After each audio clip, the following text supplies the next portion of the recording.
Welcome back to another lesson with me, Mr. Wong. Today we're going to be looking at the characteristics of electromagnetic waves. To begin, we're going to have a go at the do now question, which require us to label different parts of the wave shown below. So let's go through each of these from A to F and explore what they are. So A, we have over here, is the crest. So the crest represents the highest point of any wave, or transverse wave that is.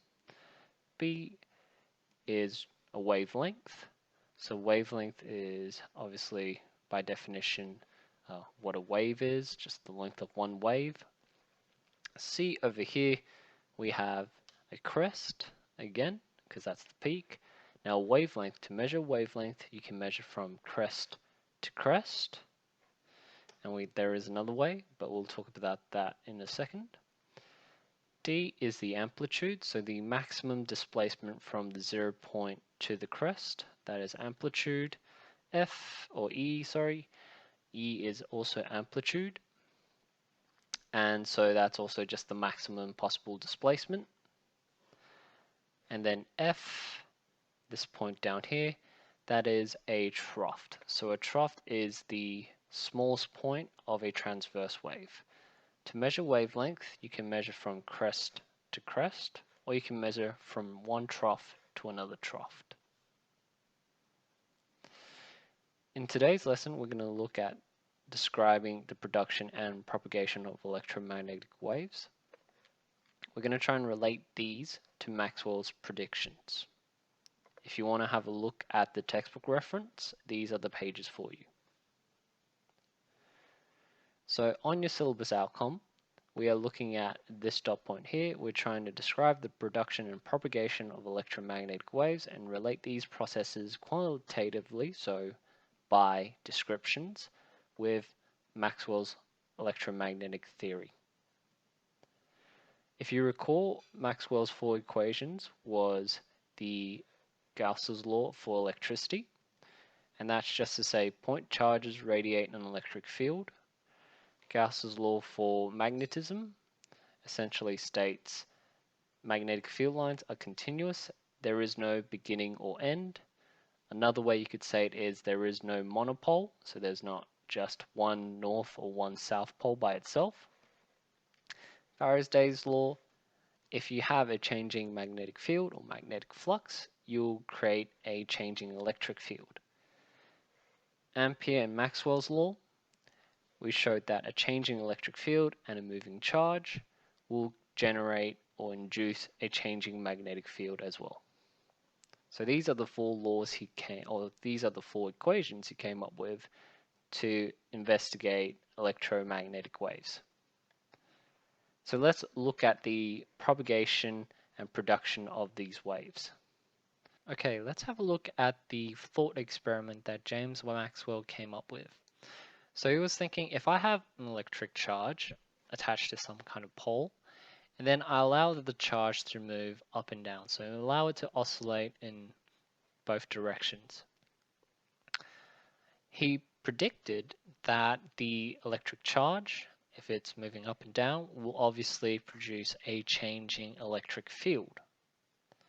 And so based on what he knew from the Ampere-Maxwell law, if you have a changing electric field, you induce a changing magnetic field. So let's play that through. And so you can see the magnetic field and the electric field are perpendicular to each other. So that's how he came up with the idea that electromagnetic waves are self-propagating. So this charged particle that's oscillating will induce an electromagnetic wave that has a self-propagating electric field and a self-propagating magnetic field. And this is the power of the thought experiment he came up with. Maxwell proposed electromagnetic waves were produced as follows. First, you have an electric charge that is oscillating up and down. The moving electric charge will generate an electric current, and that changing electric current will induce a magnetic field. This magnetic field will be acting perpendicular to the electric field, and such we get the proposition.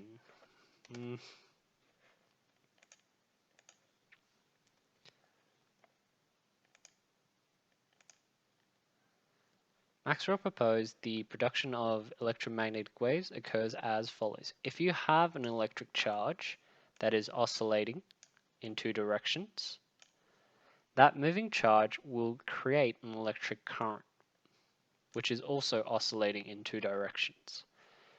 An electric current will produce an electric field, and so the changing electric field will produce a magnetic field, which is acting perpendicular to our electric field.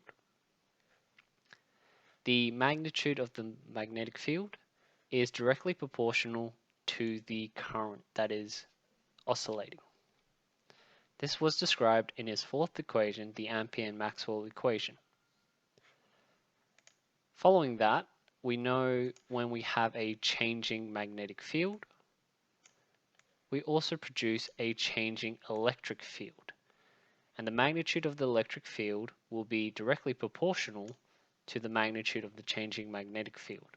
This was described by Faraday's law, and this was part of the third equation of Maxwell's explanation and unification of electromagnetic waves. So what we can see here is that when we have a changing electric field because of the moving electric current, we will induce a changing magnetic field, and hence the changing magnetic field will induce an electric field as well. So they both induce each other, and so we call that self-perpetuating. Electromagnetic waves are created through oscillating electric and magnetic fields that self-perpetuate each other to transfer energy across the universe. We know that the speed of an electromagnetic wave is roughly 3 times 10 to the power of 8 meters per second. That's inside a vacuum.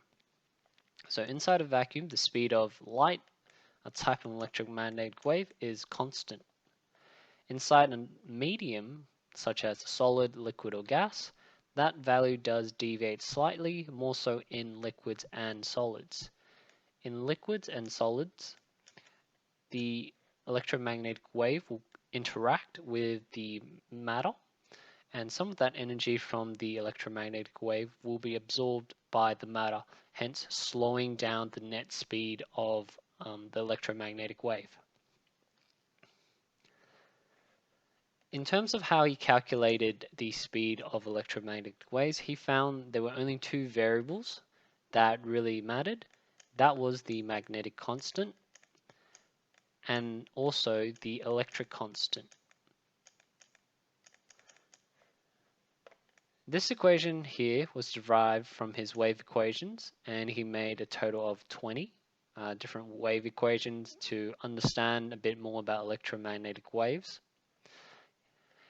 The two constants can be measured in the lab, and so if we use the constants, the values that we have, we can work out what his estimation of the speed of an electromagnetic wave was, which is 2.998 times 10 to the power of 8 meters per second.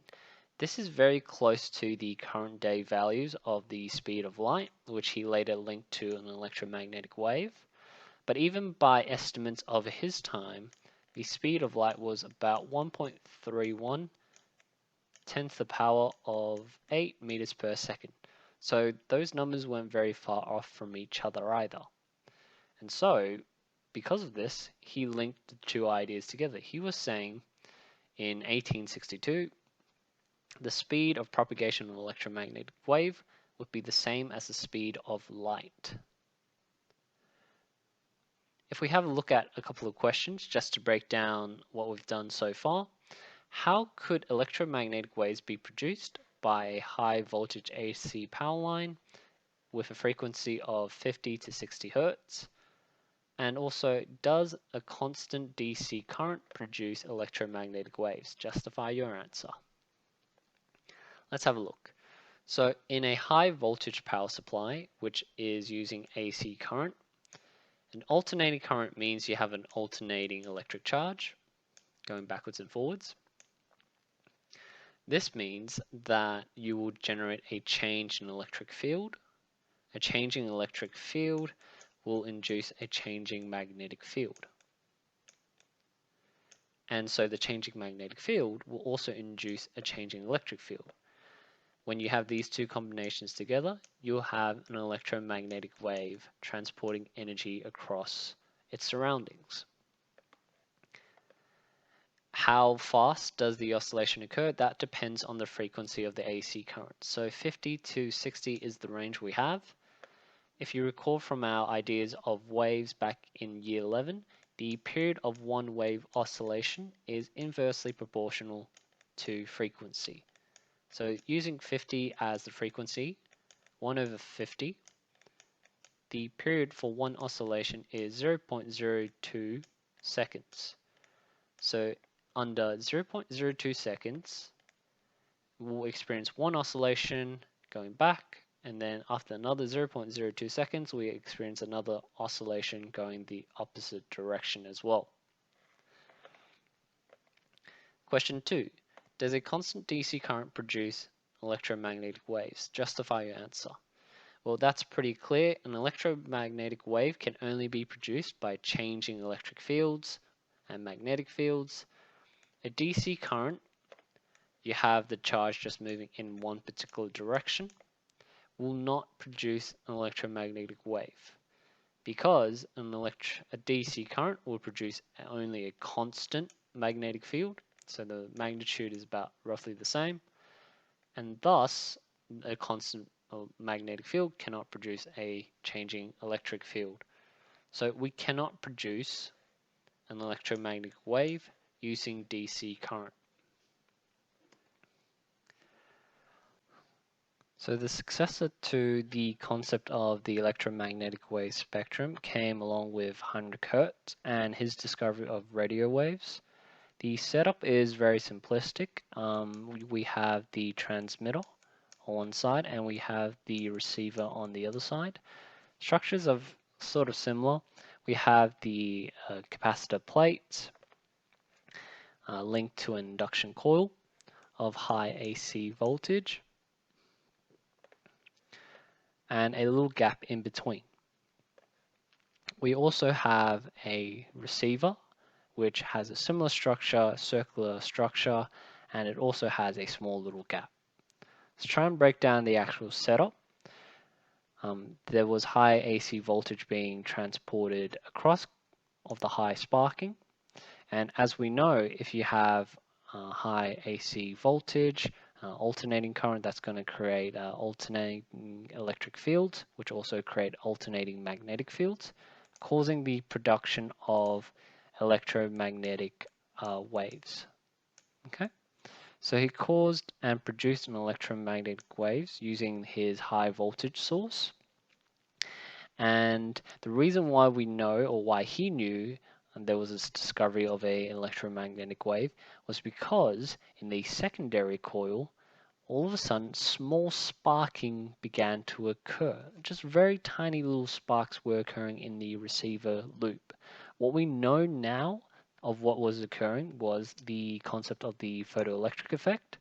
So when the radio wave was hitting the surface metal of the receiver, that energized the surface electrons, causing them to jump from one side to the other, and hence the secondary spark that was observed for a very small moment in Heinrich Hertz's experiment. So let's summarize again the method of his experiment. The high AC current created an oscillating electric and magnetic field, and so that caused the transmission of electromagnetic waves, and the receiver, with a little small gap, received the energy from the electromagnetic waves. That energy from the radio waves energized the surface electrons, causing sparking in the receiver loop. And this is just a little diagram to depict how that worked. If we have the current moving up in this direction, we induce a magnetic field going in this particular direction, clockwise, you can see. If the current then went in the opposite direction, you have the magnetic field going sort of anti-clockwise with the clockwise magnetic field. And so when you have those two oscillating fields, you have a self-perpetuating electromagnetic wave.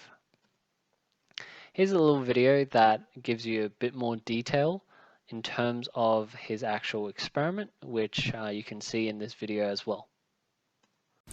But without a radio set, though, it's not easy to detect these waves, and most scientists didn't believe they existed till just over 100 years ago.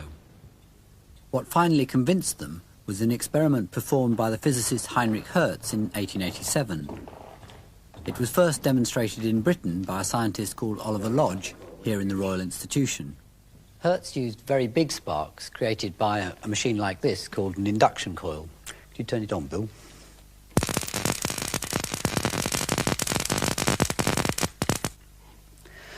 This was connected to these metal plates with another spark gap in the middle, and this acted as a sort of aerial. This was Hertz's receiver. It's simply a loop of copper wire. Well, the big spark creates radio waves with enough energy to make a tiny spark jump across the gap between these balls in the receiver when they're held very close together. So, if I hold these in position. Okay, Bill.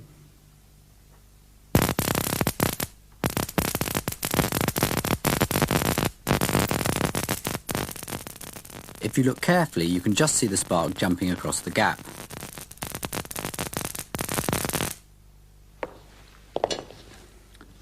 These sparks are so tiny that Hertz had to let his eyes get accustomed to the dark for 15 minutes and then watch the sparks through a magnifying glass. His apparatus only had a range of a few meters, and he had no interest in finding any practical uses for it. If we try and explain the observations that he saw, like I said, electromagnetic waves, later on deemed radio waves, but at the time they didn't actually call it radio waves, they called it the Hertz wave. Obviously, back in the day, you kind of name it after the scientist that discovered it. And this was produced moving towards the receiver. The receiver, being energized by this radio wave, energized the electrons, and so the electrons jumped the little gap between the receivers, causing the spark. What I do want to note is the transmitter and the receiver were not directly connected to each other, and the receiver was not connected to an electric source. But there were more things that Heinrich Hertz actually found in his discovery of radio waves, and here are some cool little properties that you can see that he investigated. So the one thing he also found was the fact that the radio waves could be refracted, it could be reflected, and it could experience interference. The example I'm going to show with you is the interference part and also the reflection. So he had a detector and he transmitted the radio waves towards the detector, but he also had the radio waves directed at a metal sheet. That metal sheet would then reflect those radio waves back to the detector. So you have two sources of the radio wave, one going directly towards the detector and another one that got reflected towards the detector as well. Now, when those two waves meet, they might not necessarily meet at the same time, and so that causes what we call this little top diagram here, an interference pattern. Where you see the really bright spots, these ones here, we call that constructive interference. So the waves are coming in at their very peak, same peaks, and they basically add on the intensity of the light we see. And then we have little dark spots here where the waves are moving at 180 degrees opposite to each other. So one wave, if I can just illustrate that, one wave is coming at its very peak, and we have a second wave that might be coming at its very minimal value. And when those 2 points meet, they essentially cancel each other out, causing these dark patches to form. So those were the interference patterns that he saw. And so using that concept of constructive and deconstructive or destructive interference, which does come into very good use because it was using this idea, he was able to work out the speed of the radio waves and also the wavelength. Now, and so from this interference pattern, Heinrich Hertz was able to work out the speed of the radio waves. And let's just give a little bit of a summary of how he managed to do that. So firstly, in terms of the frequency source, as it is an AC capacitor, he can work out through the sinusoidal current of the wave, he can actually work out the frequency already. And that's already given by the voltage and electricity set by his power source. The second part is working out what the wavelength is, and he could work it out in two ways. He can either work it out from the interference pattern between two successive maxima bands or two successive minimum bands. What do I mean by maxima minima? If we look at the bright spots here, if we go from one bright spot to another bright spot, which is two maximums, that is one wavelength. If we go from two dark spots to another dark spot, that's two minima, and that's another wavelength. So by working out the wavelength of that, which as we just talked about in the previous question, the radio wave is about a meter or a little bit longer than that as well, and then also the frequency of his power source, he worked out the velocity of the radio wave, which was also very near to the number of 3 times 10 to the power of 8 meters per second, which shows that it had the same speed as the speed of light and speed of other electromagnetic waves, but also the property of interference is a massive thing in terms of its relations and characteristics to electromagnetic waves. Other interesting properties that he also found was this concept of polarization. And to just illustrate what that kind of means, he had his receiver alternate position. So instead of having it directly parallel, so as you can see, the detector is directly parallel to the transmitter, where he managed to observe a spark. He turned it around 90 degrees. So now this is technically at right angles to our transmitter at perpendicular angles.